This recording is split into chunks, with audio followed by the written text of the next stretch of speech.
Hello? Hello. Can everyone hear me? Yeah. Well, thank you so much to everyone for coming out tonight. I'm Atharva. I'm a fourth year here at Northeastern, and I'm one of the PAC co-chairs for this year. I'm Claire. I'm also fourth year. I'm the other PAC co-chair. But yeah, thanks for coming out in this weather. It's a little gross outside, so we'll stay nice and warm and dry in here as you listen to all of our speakers. But if you haven't done so already, please sign in with the QR code. This is just to keep everyone safe, just for any slim chance of tracing and things like that. And then you also have a sheet near you, and there will also be a tiny URL on all the slides with both the QR code for this, as well as any questions you may have. So if you come with a question while one of our speakers are talking, feel free to just whip out your phone, type in your question, send it over. We will be moderating these questions, so please keep that in mind. But yeah, don't let that question go. Feel free to just send it in. Yep. So just a kind of brief explanation of the way this night's going to go. We're going to have 3 speakers come up, give their talks, and we're going to go to a 50-minute intermission, at which time you can get up, stretch, use the bathroom. The bathroom's actually down this hallway on the left side of the stage, and at any point during the talks, if you gotta go, just kind of circle around the back so that you don't distract other people in the middle of the talk. And then after the intermission, we're gonna have 2 more speakers, and then we're gonna go to a Q&A session. And I also do want to point out we do have a camcorder here. So when you're getting up, please be mindful of that, be careful of that. There are a bunch of people who couldn't make it tonight, either because they're not in town or other reasons, so we're just recording this event for them. So yeah, please be careful of the camcorder. So with all of that, we can begin with our first speaker, who does not need any introduction, because he asked us to give him no introduction. So give a warm round of applause for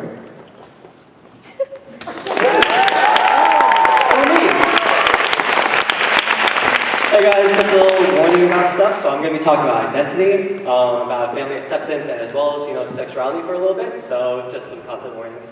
But yeah, thank you for having me here. It's great to be on stage. Great to be talking to you. I'm going to be talking a lot about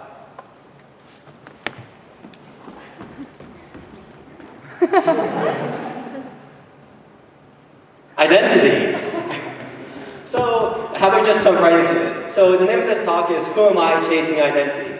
Now, well, who am I? Just exactly who is on stage talking right now? Well, that's a good question. Now, there's a lot of you here that know me, and a lot of you here that don't know me. So how about we just start on a clean slate and start with introductions. And if any of you have been to any kind of club meeting before, you probably already know what I'm about to say. But how about we all go in a circle and say our name, year, major, where we're from, and a fun fact. I can start first. So, what is my name? Well, that's a loaded question. For a lot of people, they don't think too much about their name. They're born with a name and they die with that name. As Mormons, that kind of sounds, it's kind of how it is for a lot of people. Maybe you have a middle name there, maybe you have some nicknames, maybe you change your name, your last name at some point. But for a lot of people, their name stays constant. So how about we start there? What is the name I was given with? So, on August 13th, 2001, Edna Lalicon and Victoriana Lalicon gave their third child and first son the name Jeremiah Lalicon. That person is me.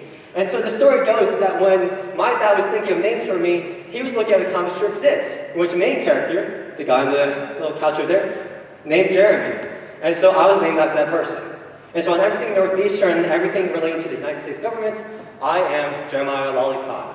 On to the United States of America, my name is Jeremiah Victor Lalicon. But that's not the name I had for most of my life. When I was really young, I learned of nicknames, and I learned of the name Jeremy. And so for most of my life, I started to go by that name. I wrote it all down on my school papers. And I remember when I was really young, my parents actually told me a number of times, hey, don't write down your school papers. And I was so confused why, because to me, Jeremy was my name. I had no distinction between Jeremy and Jeremiah in my brain. That was my name. Now, thinking back on that, I have no idea whether it was because my parents simply didn't want my school papers to get mixed up, or because they didn't like me going by a different name as they gave me. I have no idea. And that's a bit of foreshadowing for you guys later on. But when I think about that later on, I think of it as, a time where I started going by a different name, and then I received backlash for it. But regardless of all that, I started going by Jeremy, and to all my friends and to my family, and for a lot of you that have known me for the past while up until recently, my name was Jeremy Lalicon. Now, that's not much of an interesting story, just from Jeremiah to Jeremy, but don't worry, there's another name in there. So, up until this past summer, I was going by Jeremy, and very recently I started thinking about my gender identity. Now, don't worry, that's an entirely other PACX talk. We don't have quite nearly enough time to start talking about gender right now. But I started thinking about my gender identity, and so I also started, as a little tiptoe into the water, started thinking about names. And the fun thing about the name Jeremiah is that there's a lot of variations of it. There's Jeremiah, there's Jeremy, Jerry even. There's Remy, Emmy, and there's also Maya. And there's so many other variations of the name that you could stem from the core name Jeremiah, and so many different spellings of that, too. And so I started to play around with names. On Discord, that was one Discord server I'm part of, I started changing my name on there as a fun way to see how these names felt. And it was actually kind of fun, because sometimes I would change my name every few days, and then people would be talking to me and be like, oh, what's up, Maya? Or how you doing, Remy? And I'd be talking for a little bit, and then they suddenly realized, oh shoot, I'm talking to Jeremy. Dang you. And it was a lot of fun, because I had a lot of fun with that. But as I said before, a lot of it was for me to start feeling how different names felt for me. And one of the names I started changing by was Maya. And there's 3 different variations I played with. There's M-I-A-H, M-A-I-A, and M-A-Y-A. And phonetically, all of those sound the same. It's Maya, Maya, and Maya. Now, whichever one I was talking about, what order, who knows? Even I don't. But when I started going by the name Maya, it just felt right. Because when I think of the name Maya, I have this certain image in my head. I see someone that is warm, someone that is welcoming, someone that gives you the best hugs, someone that wears sweaters, someone that is inviting, someone that you want to talk to and who will listen to you, someone that understands you for who you are without you so much as saying a word. And I love what that represents, and I love what Maya represents, and I loved it, and I wanted to be that, so I became Maya Lalicon. Now, for a lot of people, that might seem like a large change, because names are so integral to who a person is. And I would argue that yes, names are important, but names themselves are meaningless. They're meaningless at all. It's the relationships that we have with those names that gives it meaning. Let me give an example. When I walk around campus and I see Curry Student Center, and I see Showman Hall, and I see Snell Library, I have no connection to those names at all. I have no idea who Curry is, no idea who Showman is, and no idea who Snell is. And if those names were anything different, I simply would not care, because I have no connection to those names. But say, for example, those halls were suddenly renamed to the Filipino Student Center. They're renamed to the PAC Hall. They're renamed to the ASU Library. Suddenly, those names have a lot of meaning to me because I have connections to what those names represent. I am Filipino. I'm a part of PAC. I'm a part of ASU. And I have connections to these names. And so if those places were renamed to those, then I would suddenly have a lot more meaning. They would suddenly have a lot more of a relationship to me. And that's what I lack with the name Jeremy. You see, with the name Jeremy, the only person I could imagine having a connection with it is my dad. Because I see, as I talked to you guys before, he was the one that gave me that name. He was the one that placed that name onto me. But for me, I was given that name. I didn't choose it. Jeremiah, I should say, is a title granted onto me. And so when I hear the name Jeremy or Jeremiah, I think in my head they're referring to me. When I hear Maya, I think in my head they're talking to me.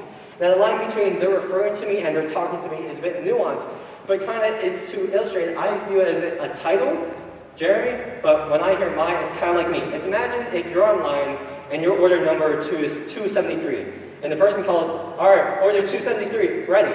You respond to that because you recognize it's referring to you, but you don't identify with order 273. But say if the waiter says, all right, Maya, your order's ready, and your name is Maya, you'd be like, oh, that person me. They're talking to who I am. They're talking to the person on stage right now. They're talking to this person right here. And I identify with the name Maya.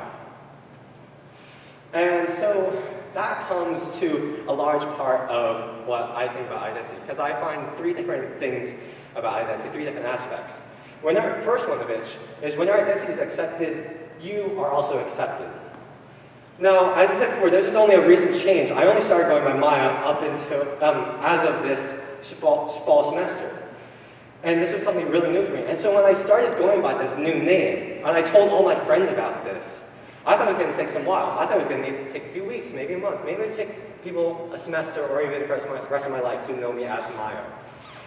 But it was basically nothing like that at all. It was basically overnight. I had people that knew me from the first week of college that suddenly forgot that the name Jeremy existed.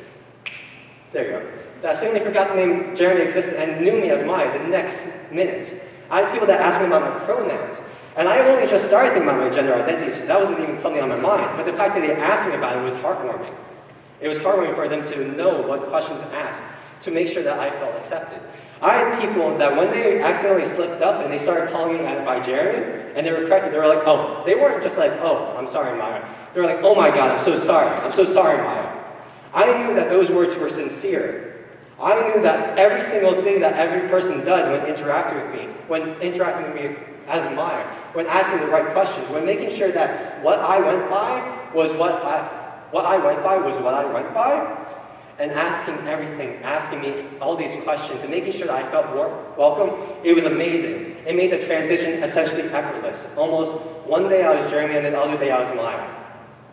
And when people go through that effort, it makes you feel accepted. When your identity is accepted, you are also accepted. It makes you feel accepted, it makes you feel welcome, it makes you feel like as if they want you there, it makes you feel loved. Now, that brings me up to the second point. Now, you might have realized that I haven't yet talked about my family, and that's for a good reason. Because, asking for some context about my family, I'm not really that close to my family at all. And it's not supposed to be sad or whatever, I'm just going to give you some context what the family dynamic is supposed to be like. I have two older sisters, and that's something that surprises a lot of people because they say that I give off only child vibes. And then when they say that they're 7 to 8 years older than me, they're like, ah, that makes sense. And honestly, I don't blame them, because it does make sense. It makes sense to everyone else, and it makes sense to me. And so I'm not that close to them. We've gotten closer as time has gone by, but certainly, it's hard to catch up on 7 to 8 years of existence. And then when you talk about my parents, I feel like a lot of people can relate to this. They're middle-aged immigrant parents from Asia. That places a huge divide between you and your parents when they grew up in that different of environments. We grew up in different times, different environments. We grew up with different ideas. I feel like they don't even know a lot of the stuff about identity and gender and expression as much as I do. And that's because of how our environments were different. And so I don't feel as if I can share that much with them. I don't feel I have that much of a connection. And then when you place the fact that growing up throughout pretty much all of my life, I can't ever remember a time when they didn't work the night shift. And I can't remember a time where I felt like I truly spent that much time with them. I feel like, and this might be sad to say, but it's kind of just how it is. I feel as if my family are more like roommates in my house than they are my family. But it's okay, I've accepted it. It's nothing eating me up. It's just to set the stage for you when I say that I'm not that close to them. And so when I open up with them, it's important to me. And so one of the first aspects when it comes to identity, especially regarding my family, is when your identity is hidden, you are also hidden. So I'm talking about my name right now, but let's step away from that for a second. Let's talk about my sexual orientation. I am bisexual. And as open as I am with all the people I talk to, all my friends and stuff, I've never told my parents, and I don't think I ever will. Because honestly, I don't trust them with that kind of information. When I came out to my sisters, I told them, they were telling me oh no, don't worry about it. They're trying to comfort me, trying to reassure me. Don't worry about it. Our parents aren't liberal, they're progressive. Our mom has a friend that's a lesbian. And I appreciate that they're trying to say all that, but these are just words to me. It didn't really matter that much to me. Because it's different when it's your own son that's part of the LGBT community. And honestly, I don't think as if I can trust them. So I'm going to hide this from them for the rest of my life. And I feel like a lot of people can relate to this. Maybe not on the levels of that sexual orientation, but on small things too. Throughout all your life, it's not as if you share every single part of yourself to your parents. Whether it's things as small as the day-to-day activities, the music you listen to, or your dreams and passions for the future, core parts of your identity, you don't share everything with your parents or with everyone necessarily. And so when you hide these parts of yourself, aren't you also kind of hiding who you are? And when it comes down to when these are things that are so core to your identity, it might even be to the point where when you hide them, you're also denying that part to yourself. So, as much as I would love to tell my parents that of my sexual orientation, be open with them everything that I have to share, I don't think I can. And it's something I'm trying to work on, but even now, 20 plus, or a little over 20 years into my life, I'm still trying to work on this. To my family, I probably will always be the heterosexual son that they've always had. And, going deeper down into things, and this is where the foreshadowing from before comes to play. When your identity is denied, you are also denied. When I started going online, this was in the very beginning of the fall semester. I was in my apartment, in my dorm here, when I suddenly decided to myself, you know what, I'm going to go by mine now, that's my name. And so I honestly wasn't even thinking about telling my parents or telling anyone in my family. Because honestly, as I said before, I don't think I can trust them with that kind of information. And so I was content just telling all my friends. I was content just telling all my friends that my name's mine, just living with that for a while. I could just live with it until Thanksgiving, and then I would have to worry about it then. But then, on September 8th, I get this text from my sister, Ollie's. I see the latest newsletter. Would you want us to change how we address you? Now, I wasn't thinking about this at all. When I signed up for context, I'm the secretary for ASU, and so I write the newsletters, and I signed it with my name all the time. And when I signed my sisters up for the newsletter, because I thought, might as well show them something I'm proud of, I forgot to realize that when I started signing it Maya instead of Jeremy, they would also see it. And so it wasn't on my mind. When I saw this, I was just like, oh, shoot. I'm going to have to talk about this now, because I can't just ignore it. I can't just be like, funny story, just change the subject kind of thing. So I talked to my sister, and it was really great. She asked all the right questions. She validated my identity. She supported me. And I was like, wow, this is so great. If I talk about this with my sister, maybe I can talk about this about Leia, my other sister. Maybe I can talk about this with my mom and my dad. And they would support me in the same way I did, as always did. Spoiler, they didn't. So on September 18th, I sent this text out to my family. Now, I don't think that's really visible to anyone up there, but don't worry, I'm not going to read all of it. I'm just going to say the essentials. Hey, I don't want to wait until Thanksgiving to say this, so I'm going to say this right now. I've started going by the name Maya, and I'd really like if you guys could call me by that name. I know there's already another Maya in the family, but I don't think it would cause too much confusion. Feel free to tell anyone in the family if they wish. It's not exactly a secret. Just know that I'm still the same person I've always been for the past 20 years. A name is just a name, but also know that if you call me by anything else, I will not take it lightly. I was telling you what I wanted to say, and I was setting my boundaries. And when I said that, I wasn't necessarily expecting to be disowned or anything, but I also wasn't expecting them to completely accept it. Because as I said before, my parents don't have the same ideas about gender and identity expression as I do. I was expecting somewhere in the middle ground. Some kind of confusion or whatever. I never expected this. That was the text that my dad sent. A thinking face emoji. That was all my dad sent. And that was all that anybody said. And at first I laughed it off, I was like, oh, that's so funny. I opened up to my family, I sent this huge ass text. I sent all of that to my family, and all I get is a thinking face emoji. I kind of laughed it off. And it's not like a group chat was inactive either. This was a family group chat. On September 27th, my sister Leia said her husband Jared, short for Jeremiah, I know it's kind of confusing, he passed his boards, he's a CRNA. Oh, and his family wants to get dinner. On September 30th, my mom said, hey guys, we should celebrate Alice's birthday. On October 4th, Leia said, oh, she got called to staff an event at Rider University, so she won't be able to make it to dinner. And it's not like during all of that, I didn't talk to my family at all. It wasn't like I was radio silent. I talked to my sisters. I talked to my mom and dad on the phone, and no one said anything. Nobody said anything at all during the 18 days between that day and October 4th. So slowly, the joke stopped being funny, and slowly the pain started to set in. Denial was going away. And then when the pain set in hard. I felt worthless. I felt as if everything I had to say was nothing to them. I felt unloved. I remember one time I was in class, and in the first 5 minutes, I started thinking about it. And once you start thinking about things, you can't get them outside your head. I started thinking about it, and for that time, all I could think in my head was, I want to go out of this classroom, I want to go into my apartment, I want to go into my bed, I want to stay there for the rest of my life. These things hurt. When your identity is not accepted, when your identity is denied, you're also denied, and you feel worthless. And so with all that pain happening I realized, I just can't do this right now. So I withdrew from my family. I stopped answering calls. I stopped answering texts. I just stopped all communication with my family. Because it hurt to even think about my family. It hurt to even think about talking to them. But of course, you can't just like not answer anything and expect everything to be okay. At some point, you're gonna have to answer things because at one point, they're gonna think that you're dead. So, on October 4th, I answered a phone call from my dad. Hey, how you been doing? Oh, I've been doing pretty good. Oh, I've been really busy or something? You haven't really been answering our calls. Oh yeah, classes have been amping up and, I just haven't really been wanting to talk. Oh, why is that? Oh, because I sent that message out in the group chat a while ago and nobody said anything. You're bitter over that? So it's safe to say I kind of broke down. I started crying on the phone to my dad, and that's not something I do very often, especially not to my dad. I started crying, and all of these thoughts I had in my head, I started giving them out to my dad. I started saying everything that was on my mind. I said that I don't open up much to you guys, but you guys said nothing. All I wanted was just some kind of message, but you said nothing. What was the thinking face supposed to mean? You should have said something.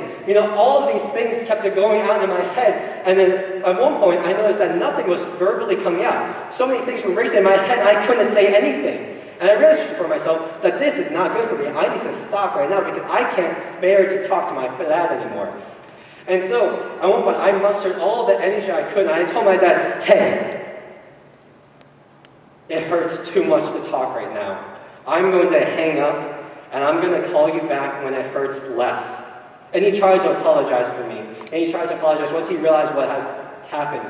But I wasn't having anything. I told him, no, I'm going to hang up right now, and I'm going to call you back when it hurts less. They failed to support me as a brother, as a son, as a family member, as a decent human being, and it hurts. As I said before, it made me feel worthless to open up to my family and have them say nothing, or rather, to have them say a thank you face emoji. It hurt a lot.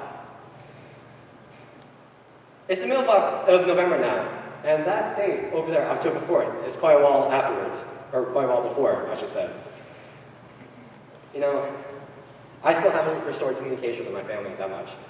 And I tried to set boundaries, and I tried to tell them, hey, don't talk to me right now because I just can't do this. I'm not ready to talk. But they continue to fail to support me. They send me messages. They send me calls. They try to call me and say, listen, call your mom. You know how paranoid she is.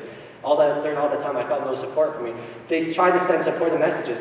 But to me, those words are just words. They're more performative than supportive. They mean nothing to me. They failed to support me for who I am. They failed to support my identity. They denied my identity, and they denied me. And that's not something that is easily fixed, just within the text. But as some light at the end of the tunnel, I realized I don't need them to validate me, because I know who I am. And that's a good thing about identity, is that when you know who you are, it's just a good thing about identity is that your identity is defined by only you. You're not defined by your parents, by your siblings, by your friends, by your romantic partners. The only one that you're defined by is you. If you know who you are, then who is anyone else to tell you different? I know that I am my Lalicon, and so even if my family may still think that I am Jeremy, then that doesn't matter because I know who I am. I know that my name is Jeremy Lalicon.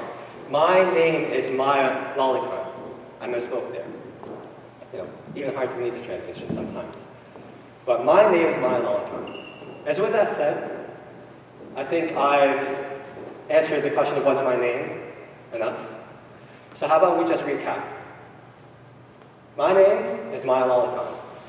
I'm a third year at Northeastern University. My major is mechanical engineering, and I'm minors in East Asian Studies and Human Communications. I'm from a 2.5 square mile town in the middle of central Jersey named Spotswood, New Jersey. And my fun fact is, even if I know who I am now, I know that my name is just one single part of identity. My identity is so multifaceted. You have your ethnicity there, you have your sexual orientation, you have your gender, you have your name, you have so many parts of your identity that you have to think about, that if you know one thing at one point, that doesn't mean you know the rest. And even if you know one part right now, that doesn't mean it's not going to change. Identity is fluid. So I know that I'm always, throughout all my life, going to be chasing my identity. But at least for right now, I can say that my name is Maya Lalicon. And so now that I've introduced myself, I want all of you to introduce yourselves to each other. I want you to ask and answer the question, who are you? Thank you for listening to my podcast talk.